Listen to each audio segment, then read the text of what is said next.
Muhammed sallallahu aleyhi ve sellem пайғамбардан кейін исламды қабылдаған ер адам кім? А. Али радиаллаху анху. А. Омар аль-Хаттаб радиаллаху анху. Б. Абу Бәкір радиаллаху анху.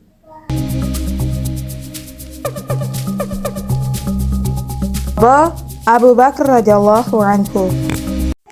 Исламды қабылдаған алғашқы әйел адам кім? А. Фатима радиаллаху анха. А. Айша радиаллаху анха. Б. Хадиша радиаллаху анха.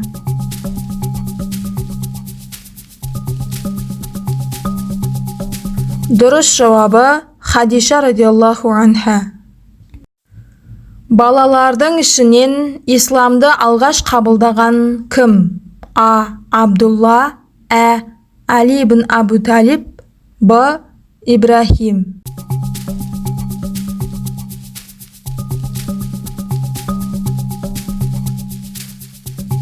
Дұрыс жауабы А. Али ибн Абу Талиб. Алғашқы 3 жылда Меккеде қанша адам исламды қабылдады? А. 7 адам. А. 40 адам. Б. 100 адам.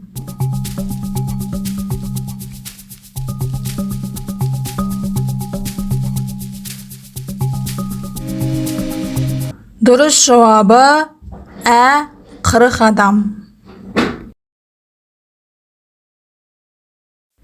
Шешім қабылдауға қиналғанда оқылатын намазды атаңыз.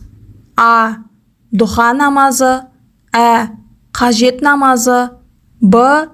Истихара намазы.